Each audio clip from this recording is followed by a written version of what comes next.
আগের দিন রাতে সবগুলা মশলা মেখে আমি গরুর গোস্তটাকে ম্যারিনেট করে নর্মালি ফ্রিজে রেখে দিয়েছি কাচ্চি করার জন্য। আজকে এটাকে ফাইনালি রান্না করব কাচ্চি। তো হ্যালো এভরিওয়ান, আসসালামু আলাইকুম, ওয়েলকাম করছি মাই নিউ ব্লগ। আমার সংসার কেমন আছেন সবার, কী অবস্থা? আলহামদুলিল্লাহ আমরা সবাই ভালো আছি। তো মাংসটা ম্যারিনেট করার সময় আমি লিকুইড দুধটা দিইনি, এখন আমি লিকুইড দুধটা দিয়ে দিয়েছি আর সাথে কিছু কিশমিশ দিয়ে দিয়েছি। এখন এটা অল্প আগুনে আমি ডিম করে রেখে ঢাকনা দিয়ে রান্না করব। আর এটা থেকে অনেক পানি বেরিয়ে আসবে, আর যেহেতু লিকুইড দুধটা দেওয়া আছে আরও পানি হবে। তো এই পানিতে বা এই দুধের মধ্যেই গোস্তটা ভালোভাবে সিদ্ধ এবং নরম হয়ে যাবে। তো নরম হয়ে যাওয়ার পরে আমি কাচ্চিটা বসিয়ে দিব। কীভাবে বসাবো অবশ্যই পাশে থেকে দেখতে থাকুন।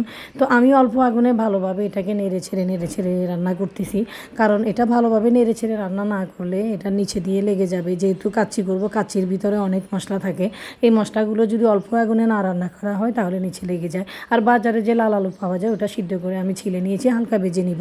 সিদ্ধ ছাড়া যদি রান্না করা হয়, কাচ্চিতে দেওয়া হয়, তাহলে মাঝখানে লবণ ঢুকে না, কাঁচা থেকে যায়, যার কারণে আমি সিদ্ধ করে নিয়েছি। আর এখানে আমি ময় মশলা দিয়ে গরম পানি বসিয়ে দিয়েছি। এখানে বাসমতি চালটা দিয়ে দিয়েছি। এই চালটা যখন সিদ্ধ হয়ে আসবে, মানে 100%-এর মধ্যে 50% আমি সিদ্ধ করে নিব, না হয় কাচ্চি নরম হয়ে যাবে। আর বাসমতি চালটা যেহেতু নরম টাইপের লম্বাটে, এটা বেশি সিদ্ধ করা যাবে না, একসাথে বসিয়ে দিলে তখন এটা নরম হয়ে যাবে, যার কারণে হাফ সিদ্ধ করতে হবে। এই তো আমার ভাতটা হাফ সিদ্ধ হয়ে গিয়েছে, এখন আমি নামিয়ে পানি ঝরিতে দিয়ে দিয়েছি। আর এদিক থেকে আমি আলুটাকে হালকা তেলে ভেজে নিচ্ছি। আর ব্রেস্তাটা আমার আগেই ভাজা ছিল, তাওয়াটা গরম দিয়ে দিয়েছি, তাওয়ার মধ্যে আমি কাচ্চিটা বসিয়ে দিব। এদিক থেকে আমি বড় হাঁড়িটাতে চালগুলা মানে রাইসগুলা দিয়ে দিচ্ছি। রাইসগুলা এক লেয়ার দিব আর এক লেয়ার মাংস দিব, এভাবে করে কয়েকটা লেয়ার দিব। তারপরে আমি উপর দিয়ে আলু দিয়ে দিব। আলু দেওয়ার পরে আমি ব্রেস্তা এবং কাঁচামরিচ ছড়িয়ে দিব। দেওয়ার পরে আমি এটাকে একটা ডিশ দিয়ে চেপে দিব। আর অনেকেই পারবেন আটা, মানে যে রুটি খাই আমরা, ওই রুটির আটাকে গুলে নিয়ে পাতিলে চতুর্পাশে লাগিয়ে চাপা দিয়ে দিলে ঢাকনাতে হয়ে যাবে কাচ্চি। আর আমি এত সময় পাইনি, যার কারণে আটাটা করিনি। আটা করতে গেলে সময় লাগবে, লাগাতে সময় লাগবে, আমার হাতে সময় ছিল না, তাই আমি ঢাকনা দিয়ে চেপে দিব।